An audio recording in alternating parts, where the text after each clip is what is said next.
నమస్తే, నా పేరు కిరణ్ మే. ఎస్టీవీ న్యూస్ కు స్వాగతం. ముందుగా హెడ్లైన్స్. బంగాళాఖాతంలో అల్పపీడనం, తెలుగు రాష్ట్రాల్లో వర్షాలు కురుస్తాయన్న వాతావరణ శాఖ. ఎన్నికల కౌంటింగ్ వేళ శాంతి భద్రతలపై పోలీసుల అప్రమత్తం, పలుచోట్ల కార్డన్ సర్చ్లు, అనుమానితులను అదుపులోకి తీసుకున్న పోలీసులు. ఎన్నికల్లో ప్రజాస్వామ్యం కాకుండా ధనస్వామ్యమే కొనసాగింది, మాజీ వీసీ ఆచార్య ముత్యాల నాయుడు ఆవేదన. స్ట్రాంగ్ రూముల్లో సీసీ కెమెరాల లైవ్ లింకులు ఇవ్వకపోతే న్యాయ పోరాటం చేస్తాం, ప్రజాశాంతి పార్టీ అధ్యక్షుడు పాల్ హెచ్చరిక. దేశంలో నైరుతి రుతుపవనాలు చురుగ్గా కదులుతున్నాయి. ఈ సంవత్సరం గతేడాదితో పోలిస్తే ముందుగానే రుతుపవనాలు తెలుగు రాష్ట్రాల్లో విస్తరించనున్నాయి. 2 రోజుల క్రితం అండమాన్ తీరాన్ని తాకిన రుతుపవనాలు ఈ నెలాఖరు కల్లా కేరళ, జూన్ మొదటి వారం తర్వాత ఆంధ్రప్రదేశ్లో ప్రవేశించనున్నాయి. ఇదిలా ఉంటే మరోవైపు నైరుతి బంగాళాఖాతంలో ఏర్పడిన ద్రోణి అల్పపీడనంగా మారనుంది. ఈ నెల 24వ తేదీ తర్వాత అది వాయుగుండంగా మారుతుందని విశాఖ వాతావరణ కేంద్రం డైరెక్టర్ సునంద తెలిపారు. ఇది వాయుగుండంగా బలపడి ఏపీలో తేలికపాటి నుంచి మోస్తారు వర్షాలు కురుస్తాయని చెప్పారు. రాబోయే 5 రోజులు ఉష్ణోగ్రతలు 40 డిగ్రీల వరకు పెరిగే అవకాశం ఉందని, ప్రస్తుతం 37 నుంచి 38 డిగ్రీల ఉష్ణోగ్రతలు నమోదవుతూ వస్తున్నాయని తెలిపారు. సో ఈరోజు తమిళనాడు పరిసర ప్రాంతంలో నైరుతి బంగాళాఖాతంలో ఉపరితల ఆవర్తనం ఉంది. ఈ ఆవర్తన ప్రభావంతో రానున్న 24 గంటల్లో అల్పపీడనమే ఏర్పడనుంది. ఈ అల్పపీడనము బలపడి మరి 24 గంటల్లో వాయుగుండంగా మారే అవకాశం ఉంది. ప్రస్తుతం అల్పపీడనంగా మారిన తర్వాత ఈశాన్య దిశగా కదులుతూ మధ్య బంగాళాఖాతంలోనికి వాయుగుండంగా మారే అవకాశం ఉంది. వాయుగుండంగా మారిన తర్వాత కూడా దాని యొక్క గమనం అనేది ఈశాన్య దిశగా కదిలే అవకాశం ఉంది. దీని ప్రభావం వలన మన ఆంధ్ర రాష్ట్రం మీద మాత్రం తేలికపాటి వర్షం మాత్రమే ఉంటుంది. ఎప్పుడైతే పొడి వాతావరణం ఉంటుందో మనకి టెంపరేచర్స్ మళ్ళీ గ్రాడ్యువల్గా పెరుగుతాయి. ఇప్పటి వరకు కూడా 37, 38 అలా టెంపరేచర్స్ రికార్డ్ అయిన పరిస్థితులు ఉన్న మన ఆంధ్ర రాష్ట్రంలో మరి 2 రోజుల్లో ఏంటంటే టెంపరేచర్స్ పెరుగుతాయి. ఈవెన్ మోర్ దెన్ 40కి అరౌండ్ వచ్చే అవకాశాలు కూడా ఉన్నాయి. మార్నింగ్ అంతా టెంపరేచర్స్ ఉండి ఆఫ్టర్నూన్ 1 లేదా 2 చోట్ల క్లౌడ్ డెవలప్ అయ్యి తేలికపాటి వర్షాలు కూడా ఉండే అవకాశం ఉంది. 1 లేదా 2 చోట్ల మాత్రమే ఉంటాయి. ఎక్కడైతే ఈ యొక్క క్లౌడ్ డెవలప్ అయ్యి ఉరుములు మెరుపులతో కూడినటువంటి జల్లులు ఉంటాయో అక్కడ మాత్రమే ఈదురుగాలులు ఉంటాయి. ఈదురుగాలుల యొక్క వేగము గంటకు 30 నుండి 40 వరకు ఉండే అవకాశం ఉంది. రానున్న 5 రోజులు కూడాను ఈ యొక్క తేలికపాటి వర్షాలు 1 లేదా 2 చోట్ల ఉంటాయి. అలాగే మార్నింగ్ పగటి ఉష్ణోగ్రతలు కొంచెం పెరగడానికి కూడా అవకాశాలు ఉన్నాయి. ఎన్నికల ఫలితాలు వెలువడే వరకు ఎలాంటి అవాంఛనీయ ఘటనలకు పాల్పడకుండా అన్ని చర్యలు తీసుకుంటున్నామని నర్సీపట్నం డీఎస్పీ తెలిపారు. ముందస్తు జాగ్రత్తల్లో భాగంగా నర్సీపట్నం మున్సిపాలిటీలో కార్డన్ సర్చ్ నిర్వహించారు. ఇప్పటికే రౌడీ షీటర్లకు కౌన్సిలింగ్ ఇచ్చామని, ఎలాంటి అల్లర్లకు పాల్పడినా కఠిన చర్యలు తప్పవని అన్నారు. మంగళవారం ఉదయం నర్సీపట్నం మున్సిపాలిటీలో కార్డన్ సర్చ్ నిర్వహించారు. ఈ తనిఖీలో ఎలాంటి పత్రాలు లేకుండా ఉన్న 68 మోటార్ సైకిళ్లు, ఆటో, కారు, బొలెరో వాహనాన్ని గుర్తించి పోలీస్ స్టేషన్కు తరలించారు. వీటికి సరైన పత్రాలు చూపించి వాహనాలు తీసుకువెళ్లొచ్చని పోలీసులు తెలిపారు. ఎన్నికల కోడ్ అమల్లో ఉన్నందున 144(30) సెక్షన్లు అమల్లో ఉన్నాయని డీఎస్పీ తెలిపారు. ఈ బెట్టింగ్స్ జరుగుతున్నట్టుగా కూడా మాకు వార్తలు వస్తున్నాయి. అవి కఠిన చర్యలు తీసుకుంటాము. దయచేసి అటువంటి బెట్టింగులకి వాటికి పాల్పడవద్దుగా మేము రిక్వెస్ట్ చేస్తున్నాము. అందువల్ల అలాంటి ఏమైనా మీ దృష్టికి వస్తే మా దృష్టికి తీసుకొస్తే రికార్డు పరంగా కనుక మాకు దొరికితే మేము చట్టరీత్యా చర్యలు తీసుకుంటాం. ఇంకొక విషయం, పట్టణంలో ఉండే నర్సీపట్నం సబ్ డివిజన్కి సంబంధించి ముఖ్యంగా నర్సీపట్నం టౌన్కి సంబంధించి కూడా మేము రౌడీ షీటర్స్ మీద, సస్పెక్ట్ షీట్స్ మీద, డార్నైల్ క్రిమినల్స్ మీద అందరి మీద కూడా పూర్తి నిఘా ఉన్నది. అందరి మీద కూడా మేము బైండ్ ఓవర్ కేసులు తీసుకున్నాము. మళ్ళీ తదుపరి కనుక వాళ్ళు ఏదైనా క్రిమినల్ యాక్ట్స్లో కనుక పాల్గొంటే మేము వాళ్ళ మీద గుడ్ బిహేవియర్కి ఎవరైతే వాళ్ళు ఎంఆర్ఓ గారి ముందు ఇచ్చిన బాండ్స్ ఫోర్ఫీచర్ చేయడానికి కూడా మేము రికమెండ్ చేస్తున్నాము. దయచేసి ఈ విషయంలో కూడా హిస్టరీ షీట్ హోల్డర్స్ ఎవరైతే రౌడీ షీటర్స్ తర్వాత సస్పెక్ట్స్ వీళ్ళందరినీ కూడా మేము వార్నింగ్ ఇవ్వడం జరుగుతుంది. చట్టరీత్యా కఠిన చర్యలు తీసుకొని పడతాం. అందువల్ల ఈ విషయాన్ని కూడా మీరు దృష్టిలో పెట్టుకోండి. అలాగే కొంతమంది మీద రౌడీ షీట్స్ కూడా లేని వాళ్ళ మీద కూడా క్రిమినల్ యాక్ట్స్లో పాల్గొని చట్టరీత్యా ఇంకా సిరీస్ ఆఫ్ అఫెన్స్లో పాల్గొని బాడీ అఫెన్స్లో పాల్గొని ఉన్న వాళ్ళకి, అలాగే అసాంఘిక కార్యక్రమాలు అంటే గాంజా రవాణా కేసులో కూడా పాల్గొని కొంతమంది షీట్స్కి వాళ్ళ మీద కూడా మేము త్వరలో షీట్స్ ఓపెన్ చేస్తున్నాము. అలాగే నగర బహిష్కరణ కూడా ఆలోచిస్తున్నాము. అందువల్ల వాళ్ళు హద్దుల్లో ఉంటే బాగుంటుంది. హద్దుల్లో లేకుండా విచ్చలవిడిగా మేము తిరుగుతామంటే చెల్లదు. అది చట్టరీత్యా కఠిన చర్యలు. ఎన్టీఆర్ జిల్లా నందిగామలో పోలీసులు కార్డన్ సెర్చ్ నిర్వహించారు. ఎటువంటి రికార్డులు లేని 22 ఆటోలు, 27 మోటార్ సైకిళ్లు స్వాధీనం చేసుకున్నారు. ఐరిస్ మొబైల్స్ ద్వారా 72 మంది అనుమానితులను తనిఖీ చేశారు. వారిలో 6గురిని అదుపులోకి తీసుకున్నట్లు నందిగామ ఏసీపీ రవికిరణ్ చెప్పారు. మొత్తం 500 ఇళ్లను తనిఖీ చేశామని వెల్లడించారు. తాము అదుపులోకి తీసుకున్న 6 వ్యక్తులు పలు కేసుల్లో ముద్దాయిలుగా ఉన్నారని చెప్పారు. కౌంటింగ్ ప్రక్రియ ముగిసిన తర్వాత ఇరు పార్టీలు కవ్వింపు చర్యలకు పాల్పడకూడదని హెచ్చరించారు. ఈ ఆపరేషన్లో నందిగామ సీఏ హనీష్, ఎస్ఐలు పండుదొర, దుర్గా మహేశ్వరరావు సిబ్బంది పాల్గొన్నారు. ఇవాళ విజయవాడ సిపి పిహెచ్డి రామకృష్ణ గారు ఆధ్వర్యంలో and as per his directions we have conducted a coordinate search operation in DVR colony of Nandigama police station limits. And ఇందులో భాగంగా we have checked more than 500 house holds and nearly we have seized 27 bikes and 22 autos which are having improper records or no records at all. And ఇందులో భాగంగా iris mobile కూడా పెట్టేసి ఎవరైనా suspected persons ఉంటే వాళ్ళని కూడా చెక్ చేయడం జరిగింది. అందులో 72 మందిని చెక్ చేసాము. ఆ 72 మందిలో we have identify 6 suspects and వాళ్ళకి ఇప్పటివరకు అందులో ఒక 307 ముద్దాయి కూడా ఉన్నారు. And as well as 4 pick pocketers ఉన్నారు అండ్ ఒక యాక్సిడెంట్ కేసు ముద్దాయి ఉన్నారు. సో వాళ్ళ యాంటిసిడెంట్స్ కొంచెం వెరిఫై చేయడం జరుగుతుంది ఇంకా. And at the same time రాబోయే ఎన్నికల ప్రక్రియలో మన కౌంటింగ్ జరగబోతుంది. ఆ కౌంటింగ్ సందర్భంగా కూడా ఆఫ్టర్ కౌంటింగ్ కూడా ఎటువంటి ఇన్సిడెంట్స్ లేకుండా ఉండడానికి ప్రక్రియలో మనం ఈ కోఆర్డినేట్ సర్చ్ ఆపరేషన్ చేయడం జరిగింది. And at the same time public అందరికీ చిన్న విజ్ఞప్తి, 144 సెక్షన్ అమల్లో ఉన్నది మొత్తం నందిగామ సబ్ డివిజన్ అంతట్లో. సో అందుకోసమే దయచేసి పబ్లిక్ ఎవరు ఇల్లీగల్ గ్యాదరింగ్స్ ఏం పెట్టుకోవద్దు. ఏమైనా గ్యాదరింగ్స్ ఉన్నా కూడా వితౌట్ ప్రయర్ పర్మిషన్ ఉండకూడదు. ఎనీ పర్మిషన్స్ తీసుకొని పెట్టాలి. And at the same time after counting కవ్వింపు చర్యలు ఎవరు కూడా ఇరు పార్టీలకు కూడా చేసుకోకుండా ఉండాలనేసి కోరుకుంటున్నాం విజ్ఞప్తి. ఎటువంటి ఇబ్బందులు లేకుండా పీస్ఫుల్గా ఈ కౌంటింగ్ ప్రక్రియ అయిపోయి ఎలక్షన్స్ క్లోజ్ అయ్యి జరగాలనేసి మా ప్రయత్నంలో ఈ భాగంగా ఈ క్యాష్ ఆపరేషన్ చేయడం జరిగింది. అండ్ హోప్ఫుల్లీ కౌంటింగ్ ప్రక్రియ తరఫు కూడా ఏ ఇబ్బందులు లేకుండా. ఈ ఎన్నికల్లో ప్రజాస్వామ్యం ఎక్కడా కనిపించలేదని, అంతా ధనస్వాహమే కనిపించిందని ఆదికవి నన్నయ్య యూనివర్సిటీ మాజీ వీసీ ఆచార్య ముత్యాల నాయుడు మండిపడ్డారు. ప్రెస్ క్లబ్లో ఆయన మీడియాతో మాట్లాడారు. నేతలే పట్టపగలు ఓటర్లకు డబ్బులు పంచుతూ ఓట్లు అడిగారని, దీన్ని అరికట్టాల్సిన బాధ్యత అందరిపైన ఉందన్నారు. అయితే ఎన్నికల్లో ఇంత డబ్బు ఎక్కడి నుంచి వస్తుందో తెలియాల్సి ఉందన్నారు. ఓటర్లకు లంచం ఇచ్చి ఓట్లు అడిగితే సంస్కృతిని అరికట్టాలని కోరుతూ ప్రధాని మోడీ, రాష్ట్రపతి అన్ని రాజకీయ పార్టీల అధిష్టానాలకు లేఖలు రాసినట్లు చెప్పారు. ఓటు అనేది రహస్యంగా ఉండాలని, పోస్టల్ బ్యాలెట్లో ఓటేసి సోషల్ మీడియాలో పెట్టి డబ్బులు దండుకునే విధానం సరైంది కాదన్నారు. లెటర్స్ రాసి పంపించాను నిన్ననే. ఈరోజు ఉద్దేశం ఏంటంటే ఇక్కడ ఆ లెటర్స్ అన్నీ రిలీజ్ చేద్దామని మీ అందరికీ ఇవ్వాలని. ఎందుకంటే ఆ లెటర్లో నా మనోభావాలన్నీ కూడా, అంటే ఎన్నికల ప్రక్రియ మీద, మొన్న జరిగిన వారం రోజుల కింద జరిగిన ఎన్నికల ప్రక్రియ మీద నా అభిప్రాయాలన్నీ ఆ లెటర్లో పొందుపరిచాను. తర్వాత ఆఫ్ ద పీపుల్, అది ఓఎఫ్ కాదు, యాక్చువల్లీ ఓఎఫ్ ఆఫ్, కానీ ఇప్పుడు ఏమైపోయిందంటే ఓఎఫ్ఎఫ్. ఎన్నికలు అయ్యే వరకు, ఎన్నికలు అయిన తర్వాత ఆఫ్ ద పీపుల్ అంటే కట్ ఆఫ్, స్విచ్ ఆఫ్ అంటే చూసారా. అంటే ప్రజలకి మనకి ఏమీ సంబంధం లేవు, వాళ్ళు వేరు మనం వేరు అనే స్టేజ్కి వచ్చింది. ఇక మూడోది ఫర్ ద పీపుల్, అంటే ప్రజల కొరకు. ఆ ఫర్ కాస్త ఫర్గెట్ అయిపోయింది, ఫర్గెట్ ద పీపుల్. అంటే ఇప్పుడు ఏమైందంటే మీకు ఒక్క బై ద పీపులే ఉంది, బీవై బై ద పీపుల్, ప్రజల చేత. ఎందుకంటే అది ఉండాలి, అది ఉండకపోతే ప్రజాస్వామ్యం అనలేం. ప్రజాస్వామ్యం అని పిలవాలి కాబట్టి ప్రజల చేత ఓట్లు వేయిస్తున్నారు. కానీ ఆ ఓట్లు వాళ్ళకి ఇష్టం వచ్చినట్టు వేయట్లేదు. ఎలా వేస్తుంటే మనం కొనేసి ఓట్లు కొని వేయిస్తున్నాం. అంటే ఏం చేస్తారు, డబ్బులు ఇచ్చేసి మీరు రావాల్సిన మీ ఇంటిలో అంటారు ఓటర్లే.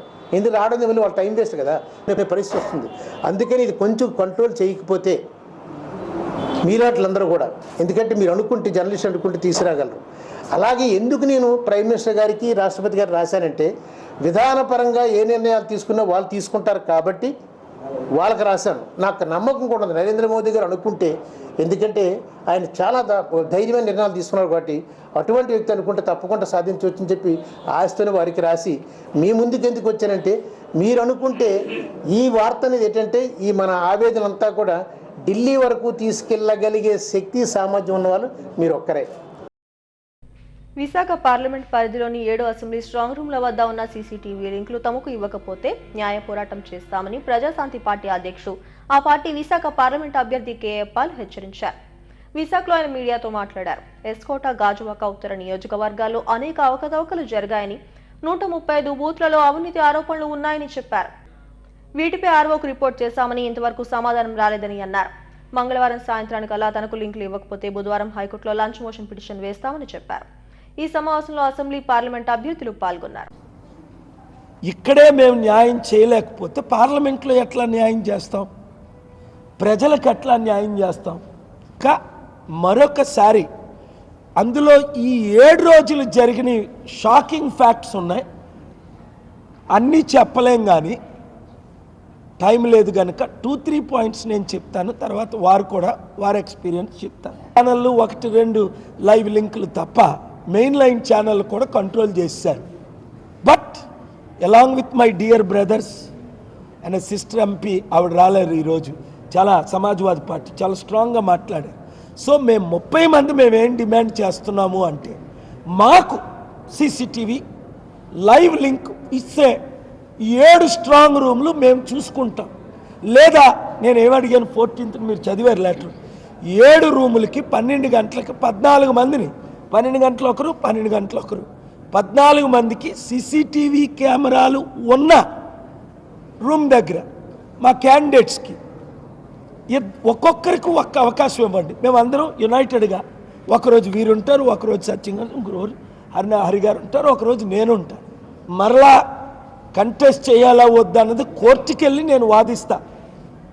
మిత్రులు తీసుకొని వెళ్తా, హైకోర్టుకి వెళ్తాం, సుప్రీంకోర్టుకి వెళ్తాం.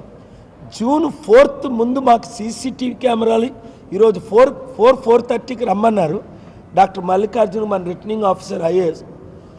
ఈరోజు ఇవ్వకపోతే, ఏజెంట్లు ఇవ్వకపోతే నైట్ నేను ప్రిపేర్ చేసి మార్నింగ్ లంచ్ మోషనో హౌస్ మోషనో ఏదో మోషన్ తీసుకొని రేపే నేను ఏపీ హైకోర్టులో, ఎందుకంటే చట్ట ప్రకారం మా ఫండమెంటల్ రైట్స్ని వాళ్ళు వైలేట్ చేస్తున్నారు.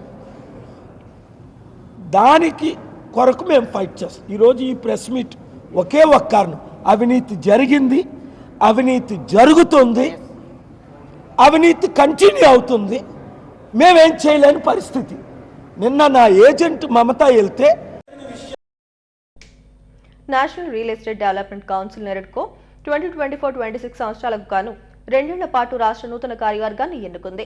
విజయవాడలో జరిగిన సమావేశంలో నూతన కార్యవర్గం ఎన్నికైంది.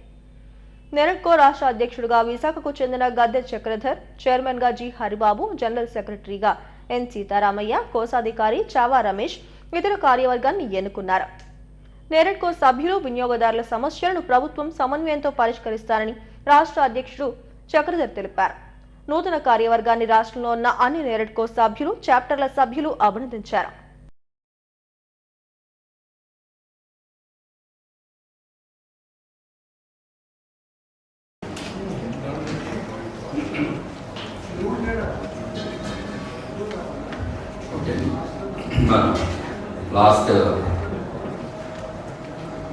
లాస్ట్ ఏజిఎంలో మన యొక్క ఈ రోజున ఈ ఏజిఎంలో లాస్ట్ ఏజిఎంలో తీసుకున్నటువంటి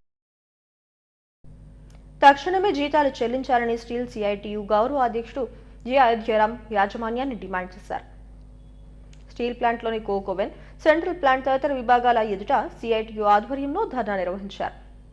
యాజమాన్యానికి వ్యతిరేకంగా నినాదాలు చేశారు. అనంతరం విభాగాధిపతులకు వినతి పత్రాన్ని అందజేశారు.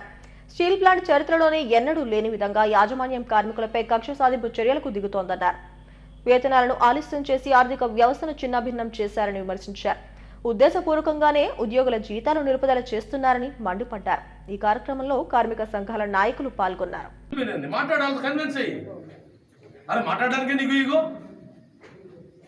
నువ్వు మాట్లాడడానికి సిద్ధంగా లేవు, మీటింగ్ పిలిచి నువ్వే రావు మీటింగ్కి అంటే ఇది కావాలని మన తాలూకా పేషెన్స్ని టెస్ట్ చేస్తూ ఉన్నారు. ఉదాహరణ బయోమెట్రిక్ తీసుకుంటే బయోమెట్రిక్ మనం కోరుకోలేదు. బయోమెట్రిక్ లేనప్పుడు కూడా కంపెనీకి 10,000 కోట్ల రూపాయలు నెట్ ప్రాఫిట్స్ వచ్చినాయి.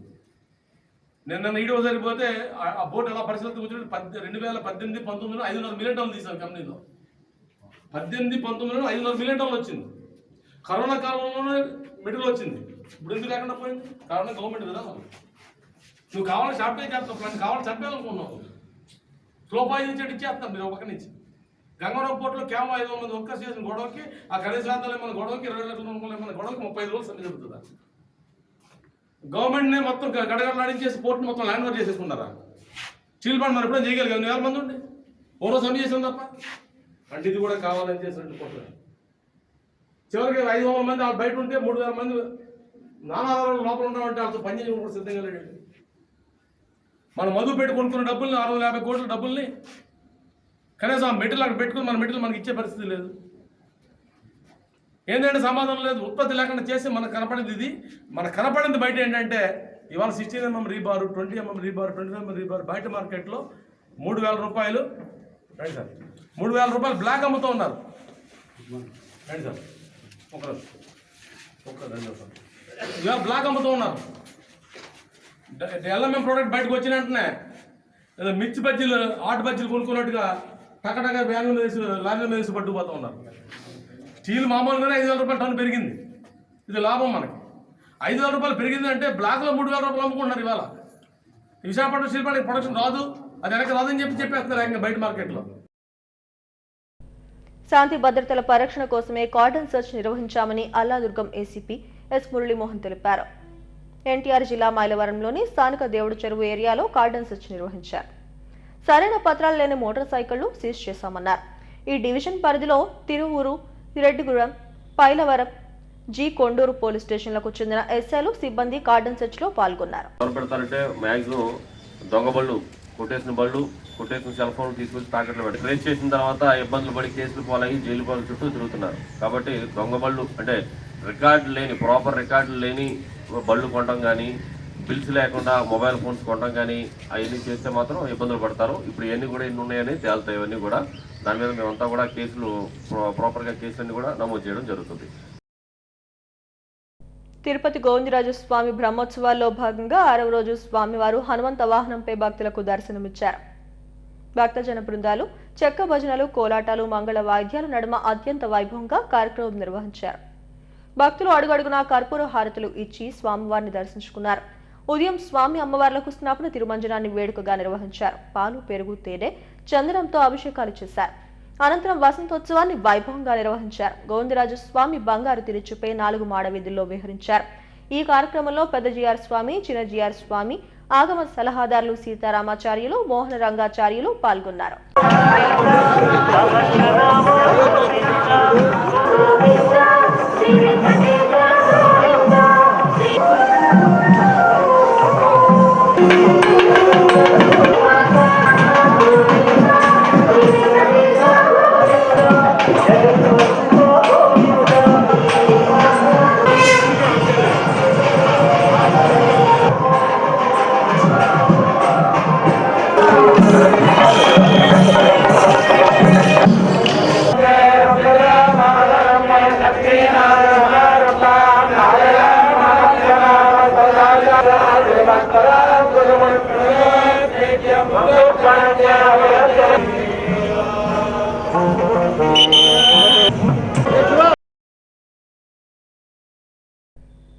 అల్లూరు జిల్లాలోని ఈదులపాలెం ఆరోగ్య కేంద్రంలో కాలం చెల్లిన మందులు ఇస్తున్నారని సామాజిక సేవకుడు అర్జున్ రెడ్డి చెప్పారు. అనారోగ్యంతో బాధపడుతున్న ఎం బాలరాజు వైద్య పరీక్షలు చేయించుకోవడానికి స్థానిక ఆసుపత్రికి వెళ్లారు. అక్కడ కాలం చెల్లిన మందులను ఇస్తున్నారని చెప్పారు. ఇచ్చిన మందులపై ఉన్న ఎక్స్పైరీ డేట్ ను బాధితుడు చూపించారు. ఇటువంటి సంఘటనలు జరగకుండా జిల్లా యంత్రాంగం జాగ్రత్తలు తీసుకోవాలని డిమాండ్ చేశారు. ఇదిగోండి, నాకు ఎక్స్పైరీ డేట్ అయిపోయిన టాబ్లెట్లు నాకు ఇచ్చారండి. ఈరోజు తీసుకున్నాను నేను. ఇది ఈ చిన్న రోగానికి ఇటువంటి ఎక్స్పైరీ డేట్ ఇచ్చారు. కొన్ని ఇంత టాబ్లెట్స్ ఇచ్చారండి. ఇది దేనికి సంబంధించి మాకు తెలియదండి ఇవన్నీ. అందుకనేసి మీరు ఇవన్నీ ఎంక్వైరీ చేయడానికి మీరు స్పందిస్తారు. హెడ్లైన్స్ మరోసారి. బంగాళాఖాతంలో అల్పపీడనం, తెలుగు రాష్ట్రాల్లో వర్షాలు కురుస్తాయన్న వాతావరణ శాఖ. ఎన్నికల కౌంటింగ్ వేళ శాంతి భద్రతలపై పోలీసుల అప్రమత్తం, పలుచోట్ల కార్డన్ సర్చ్లు, అనుమానితులను అదుపులోకి తీసుకున్న పోలీసులు. ఎన్నికల్లో ప్రజాస్వామ్యం కాకుండా ధనస్వామ్యమే కొనసాగింది, మాజీ వీసీ ఆచార్య ముత్యాల నాయుడు ఆవేదన. స్ట్రాంగ్ రూముల్లో సీసీ కెమెరాల లైవ్ లింకులు ఇవ్వకపోతే న్యాయ పోరాటం చేస్తాం, ప్రజాశాంతి పార్టీ అధ్యక్షుడు పాల్ హెచ్చరిక. ఈ వార్తలంతటితో సమాప్తం. మరిన్ని వార్తా విశేషాల కోసం చూస్తూనే ఉండండి STV న్యూస్.